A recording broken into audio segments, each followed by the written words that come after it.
Some of you may know I recently moved apartments within Jerusalem. My wife and I moved from living in a neighbourhood called Baka to somewhere closer to the city centre. And let's just say that, wow, I really forgot how noisy the city centre of Jerusalem is. I was recently pleased to discover that I'm not the only person living in the city who thinks that noise pollution has turned into a major quality of life issue for the city and its residents. Between construction noise, roadworks, noise pollution from cars, and people just being really unreasonable, living in Jerusalem can sometimes feel a bit like your eardrums are under a constant state of low-grade assault.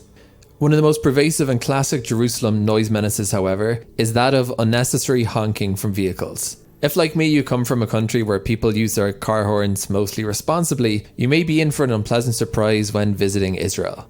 Israelis use their car horns almost entirely inappropriately, and my theory is that Jerusalem is among the worst cities for it in the country. In Jerusalem, sounding your horn to express your frustration at being stuck at a red light is a pretty ubiquitous practice. Drivers also often honk their horns simply to let other drivers know that they're on the road. None of these are appropriate or even legal uses of the car horn.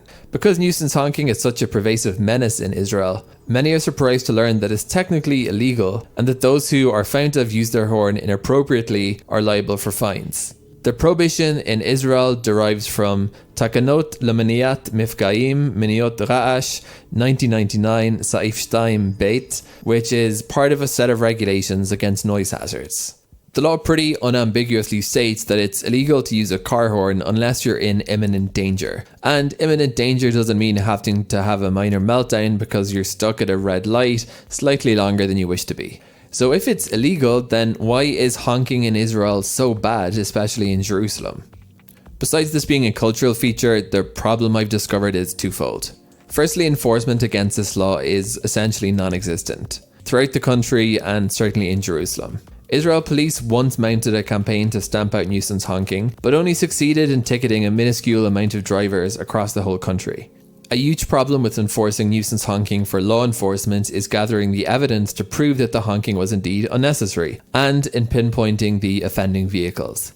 The second problem is that Israel Police and Misrad Lahaganat HaSviva, Israel's Ministry of the Environment, seem to be embroiled in a sort of turf war about who exactly is responsible for this particular noise nuisance. Technically, depending on the classification of the road, either of these two bodies can be responsible. Unfortunately, it seems like the police have no time or inclination to carry out this particular enforcement responsibility. And the government environmental body doesn't have enforcement powers against individual drivers. The result of this turf war created through bureaucracy is ultimately that the problem goes untackled. Anti-noise campaigners have argued that local municipalities need to be empowered to tackle nuisance honking in the same way that they can hand out parking tickets. The situation in Jerusalem as it stands is immensely frustrating. Nuisance honking exists throughout the city. It's an auditory plague, startling pedestrians, damaging their hearing, and robbing local residents of much needed sleep. Compelling research also links noise pollution to hypertension and cardiovascular disease. So the sewer of noise that Jerusalemites have become accustomed to living in is quite probably also literally killing people. It's pretty common in Jerusalem for cars stuck at a traffic light to create a sort of pointless cacophony of honking in which one car pointlessly honks at the other in a kind of chain reaction. This can happen at all hours of the morning and throughout the night. Our frustrated residents of the neighbourhood of Rosehill launched a petition demanding that the city crack down on this. Besides better enforcement, its suggestions included erecting signs asking drivers to not honk in residential areas and focusing on educational efforts to inform drivers about appropriate use of the car horn. So among all this frustration and noise, is there any room for hope of a bit of peace and quiet? There is, in my opinion, and on two different fronts. The first is that local environmentalists are currently actively engaging with city officials to bring this issue to their attention. In particular, the Jerusalem Green Fund has been engaging recently with local politicians to try to get this issue the attention it deserves. This includes resolving the territorial dispute between Israel Police and the Ministry for the Protection of the Environment. The second reason for hope, in my opinion, is that Petach Tikva last year became the first Israeli municipality to pilot a high-tech detection system intended to help local authorities enforce prohibitions against nuisance road noise. Such technologies are already being actively piloted in New York, London, Paris and Berlin, among other cities.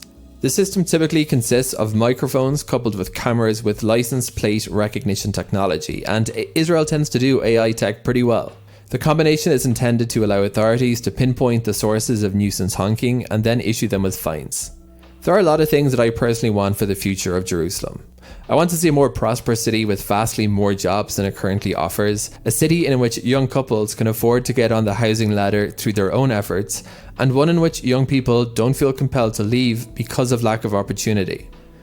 But I also think that a quieter city would benefit all of Jerusalem's residents. While we may all have come to think of the sound of constant beeping as the city's never-ending soundtrack, I believe it's time that we stop tolerating this daily onslaught of noise from frustrated motorists that simply doesn't need to exist and which inflicts harm on countless residents.